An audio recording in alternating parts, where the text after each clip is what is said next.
Mr. Secretary, thank you. Hello, Coast Guard Academy.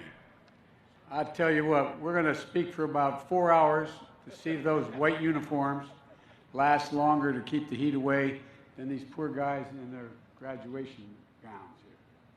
God love you. I thought I was hot in a blue suit. Governor Lamont, it's good to see you, man. You've been a good friend a long time. And I understand the senior senator from this state for a long time, Chris Dodd, is here. I don't know where you're. I don't think you're in the class, Chris. But you want to? Where is he? Chris, welcome, pal. One of the finest men I've ever served with in my whole career. And Mayor Pissarro, I want to thank you for being here. Thanks for the passport into town. And I want to thank again Secretary Mayorkas for joining me today as well. He understands well how vital the Coast Guard is to our economic, our environmental, and our national security, and how central you are to our Homeland Security mission. Admiral Schultz, congratulations on an outstanding new Corps of officers. This past year, there can be no doubt, Class of 21 is ready for whatever its mission may be. I know this day is doubly important to Admiral because he's not only the Commandant of the Coast Guard. Well, let me say it another way. In 2013, I think I gave the commencement here, and I was pointing out how the Coast Guard was adapting so rapidly to changing conditions. And I said, this is not your father's Coast Guard. I take that back. First Class Eric Schultz, this is your father's Coast Guard.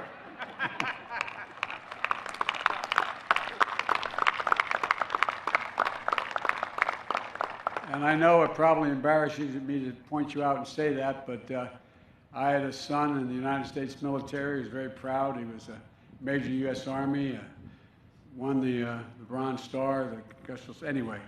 And when he went to Iraq for a year, he got the general to agree to change his name from Biden to Hunter, his mother's maiden name, because he didn't want to be viewed as having gotten any favors.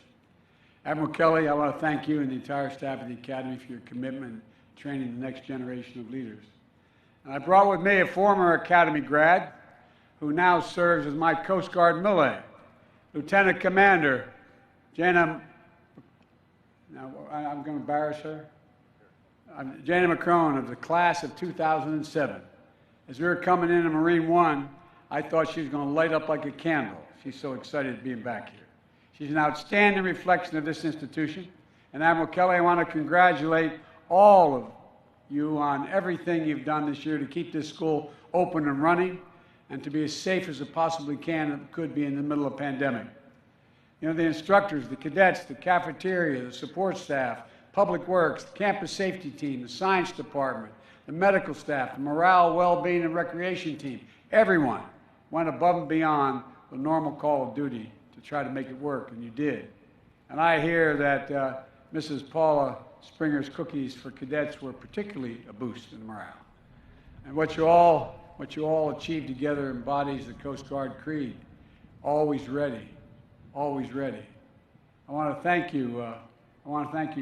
Cadet Seiler, for speaking on behalf of your class, and congratulations on earning the honor of being the Class of 21's distinguished graduate. But most importantly, I want to thank your parents and families for everything they have done to support you and all of you. And and those watching online as well. There's not all can be here. You've raised these cadets to be fierce patriots, as well as young people of incredible courage and determination. You are the ones who first installed in them the sense of service, who helped them hear the calling of higher duty. So it's your day, too. Cadets, stand up, turn around, and salute your parents. Get up, up, up, up.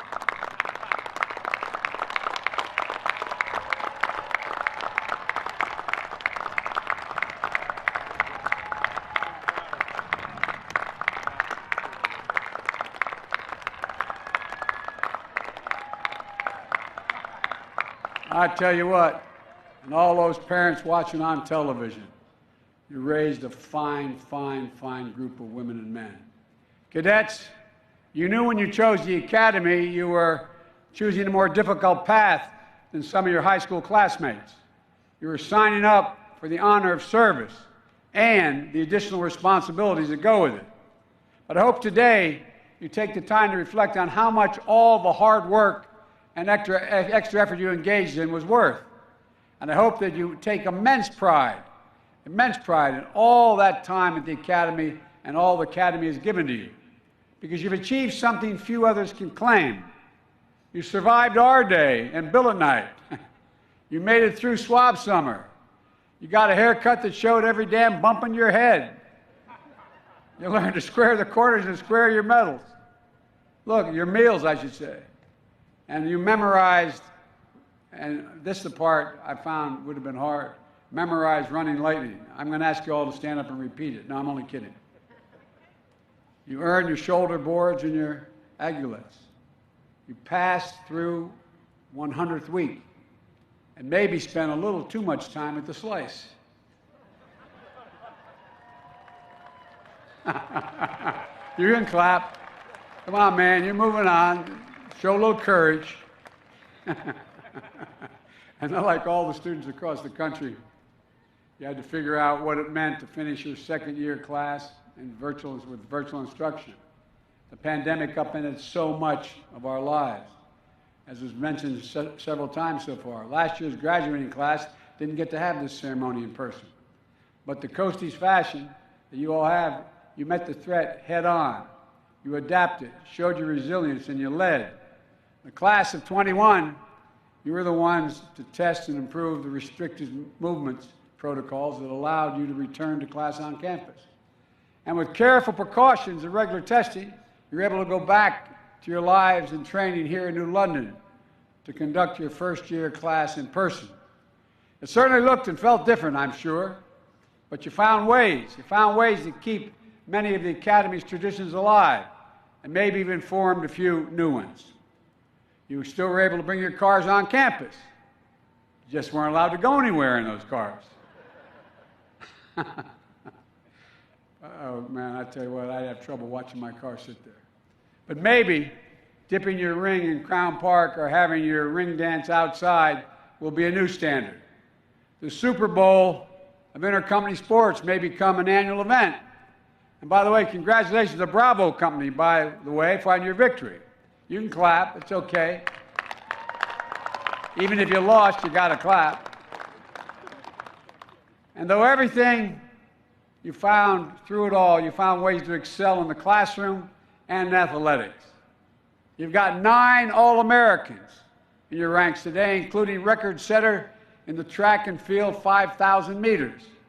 And most importantly, you had each other's backs. When times got hard, you were there for one another. That's something you all learn quickly at the Academy. You can't crew the tall ship Eagle without working together. It's not possible. So the pandemic didn't change that, but it made it more important.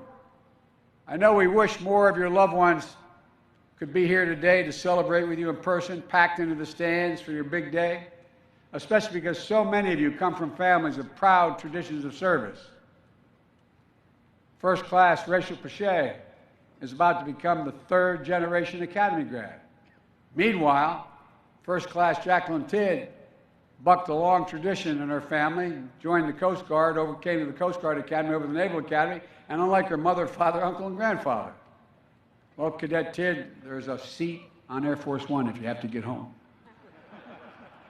It may be tough. I can only assume that you will enjoy educating your family about how the Coast Guard is, quote, the hard nucleus around the Navy forms in times of war. You're a really dull class. I mean, come on, man. Is the sun getting to you? I would think you'd have an opportunity when I say that about the Navy to clap, but being here together.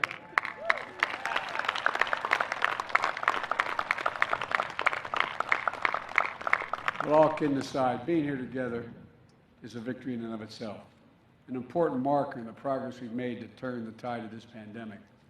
It's a testament to the skill and military discipline, sense of responsibility you already embody. So there's no doubt in my mind that the 140th graduating class of the United States Coast Guard Academy will reflect the very best of our country and the proudest traditions of our service. Look, in just a few minutes, you will be ensigns in the U.S. Coast Guard. But the only anchor cadet is the only one going home with $240 in his pocket. And before I go much further, as your Commander-in-Chief, I've been looking forward to being able to do this for a long time. I want to keep a long-standing tradition and here it goes. I hereby absolve all those serving restrictions of minor infractions absolved. Now, you have no idea how much I wish I'd have been able to do that at my graduation. At my graduation. From the University of Delaware. Because I need, as we say in my faith, I needed absolution. You all think I'm kidding, I'm not. Minor infractions like using a fire extinguisher to hose down an RA, but other than that, nothing much. Look, cadets, today you're joining a chain of service that links each of you to our history. It's a connection to the very earliest days of our nation as part of this country's oldest continuous seagoing service. But no class gets to choose the world into which it graduates. And demands and the challenges you're going to face in your career are going to look very different than those who walked these halls before you. You chose, as a class motto, reflects this reality. You said, "We are the future." I don't think you have any idea how profound that assertion is. The world is changing. We're at a significant inflection point in world history. And our country and the world, the United States of America, has always been able to chart the future in times of great change. We've been able to consistently renew ourselves. And time and again, we've proven there's not a single thing we cannot do as a nation when we do it together. And I mean that, not a single solitary thing. And this is particularly important in this moment of accelerating global challenges, hybrid threats that don't stop at our border. We have to meet them on the land and the sea, wherever we find them. And that's where the Coast Guard excels. Pandemic response would not necessarily have been considered a Coast Guard mission until there were more than 250,000 stranded cruise passengers who needed to be safely disembarked during COVID-19. Now we see with harrowing clarity how important halting this pandemic and improving our ability to prevent and respond to the next one is in our national security. That's why 500 Coast Guard reservists have deployed in support of FEMA and other nationwide vaccination efforts. Disaster response has long been part of the Coast Guard's mission, but with the pace of climate change accelerating, we're seeing more frequent and more intense storms that call for you to respond. Last year was the most active hurricane season on record, 30 named storms. And the Coast Guard was always there to respond, even at the height of the pandemic. But you've also been a part of our response to wildfires in the West, record flooding in the heart of the country. And these patterns are only going to get worse if we fail to take immediate and ambitious actions on climate. Whether it's interdicting illicit drug shipments at sea before they enter the United States, or your stewardship of the environment, the Coast Guard has always recognized the broader definition of our national security. Alexander Hamilton may have been among the first to champion the principle that economic security is national security when he created the Revenue Cutter Service. But if it was true in 1790, it's gospel in 2021. The best way to meet the wide array of threats we face today is by investing in America's enduring advantages and ensure that we're operating from a position of strength. Our economic vitality at home, our ability to trade with the world is essential to that strength.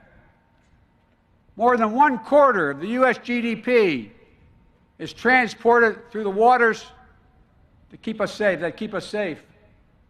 And we're going to increasingly see our skills called upon internationally as well. For decades, the United States has underwritten international maritime security. We and our partners have kept the sea lanes open and secure. We developed clear rules of the road. Behavior is in bounds, important, out of bounds for other nations, to ensure that we can share peacefully in the natural bounty of the sea. And for decades, those rules supported global economic strength that benefited nations everywhere and helped people around the world develop their economic potential. But as you know, increasingly, we're seeing those rules challenged, both by the rapid advance of technology and the disruptive actions of nations like China and Russia, with whom I've had direct discussions of this with President Xi as well as President Putin. Long-standing basic maritime principles like freedom of navigation are a bedrock of global economic and global security. When nations try to game the system or tip the rules in their favor, it throws everything off balance. That's why we are so adamant that these areas of the world that are the arteries of trade and shipping remain peaceful, whether that's the South China Sea, the Arabian Gulf, and increasingly the Arctic. It's of vital interest to America's foreign policy to secure unimpeded flow of global commerce. And it won't happen without us taking an active role to set the norms of conduct, to shape them around democratic values, not those of autocrats.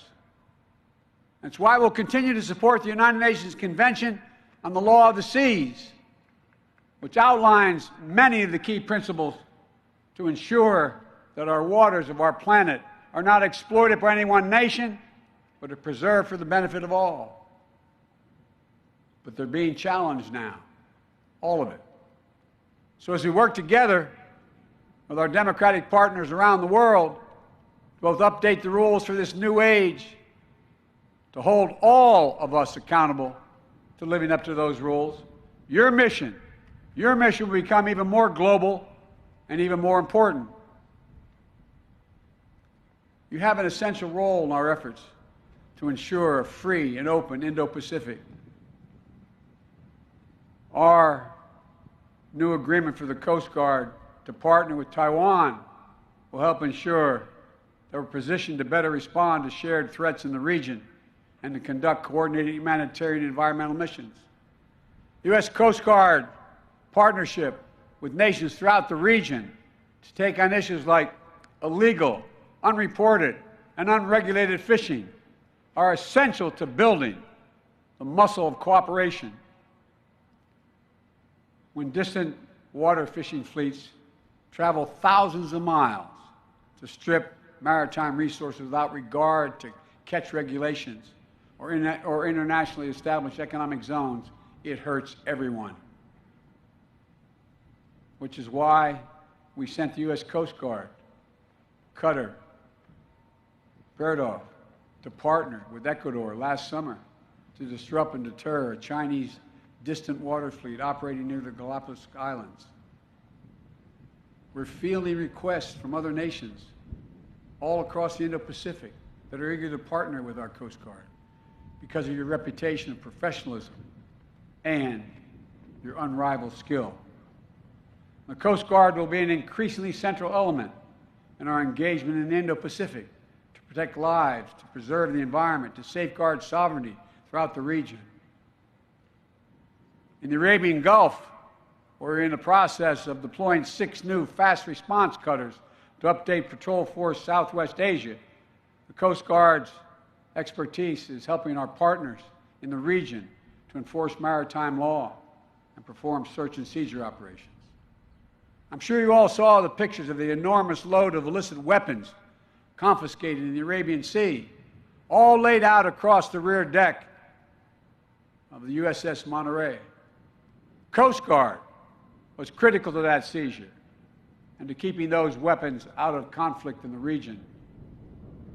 Based alongside the U.S. Navy Fifth Fleet in Bahrain, you have to face down harassment of Iranian fast attack boats in recent weeks. And in recent weeks, the U.S. Coast Guard cutter Maui had to fire 30 warning shots to deter such irresponsible and unsafe maneuvers in the region.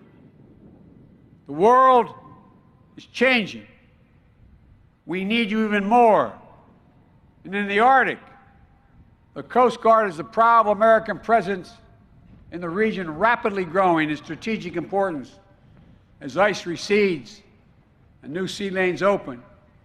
We, the United States, are an Arctic nation. The United States must demonstrate our leadership and engagement. Our diplomacy and our operational skill, we must continue to model responsible maritime behavior and uphold clear rules of international agreements that will protect and steward this pristine environment and secure it for future generations. And by the way, as you know by now, to protect our homeland security as well. We have to make sure that every country respects these international norms. So we need modern icebreakers, yes, but just as critically, we need to stand shoulder to shoulder with those allies and partners who share our values, including indigenous communities who are the keepers of traditional knowledge about the Arctic waters.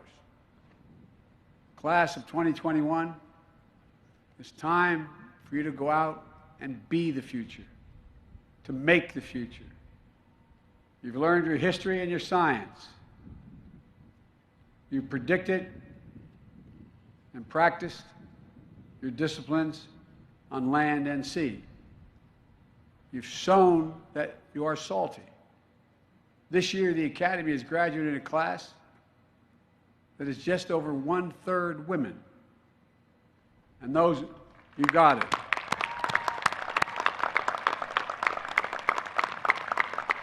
I was telling the Commandant, I just appointed 3 women as combatant commanders around the world. And those numbers are going up year by year. As I said, I recently nominated Vice Admiral Linda Fagan. Class of '85 in the Coast Guard is the first female 4-star admiral.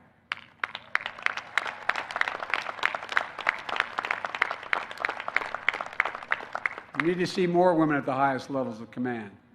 We have to make sure that women have the chance to succeed and thrive throughout their careers. There's a saying we use in a different context, a Chinese saying. It says, women hold up half the world. It's an absolutely stupid position not to make sure they represent at least half of what we do. Every member of our armed forces should feel safe and respected in the ranks. That's why my administration is committed to taking on the scourge of sexual assault and harassment in the military.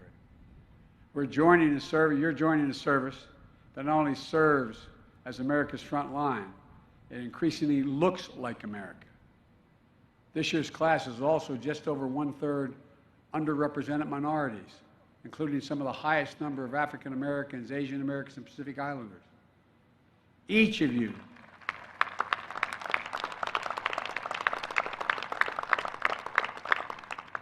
will be asked to lead people who come from different backgrounds. Your challenge as a leader is to treat every single person with equal dignity and respect and find ways to unlock everyone's talent.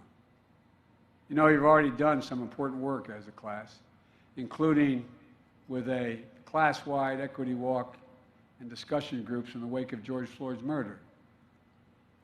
Our national successes depend on our capacity to harness the full range of ideas and experience that exists in our country and deliver on the promise of the American dream for all America. You know, America's unique. America is the only country in the world that's founded on an idea. You can define every other country in the world based on ethnicity or geography. We're the only one based on an idea, not a joke.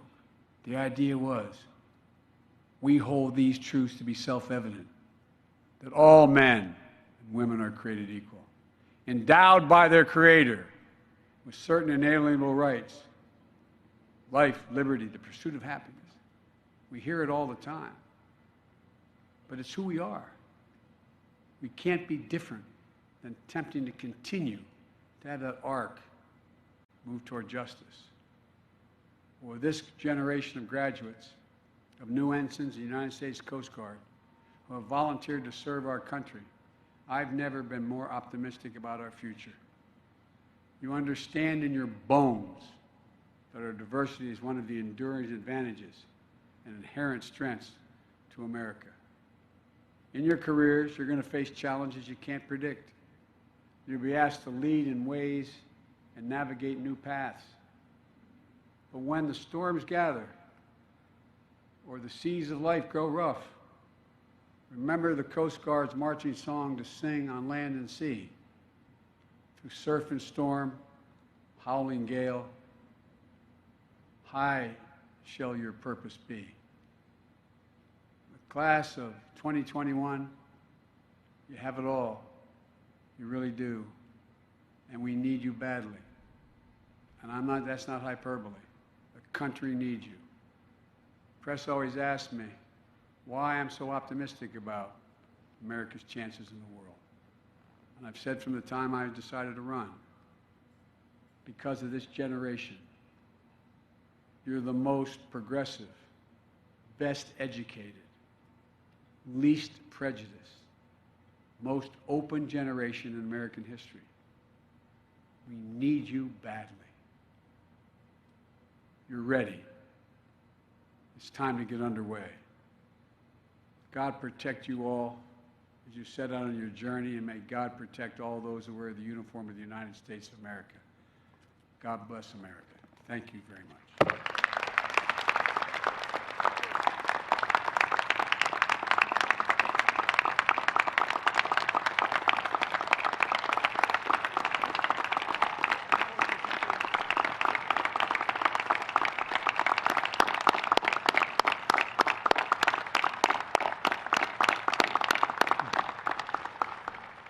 On behalf of the Academy, thank you, Mr. President, for being here with us today and honoring the Academy and the Coast Guard with your presence.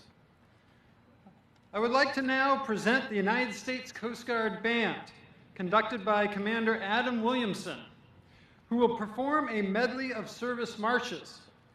All past and present members of the military are invited to stand and sing as the band plays their respective anthem.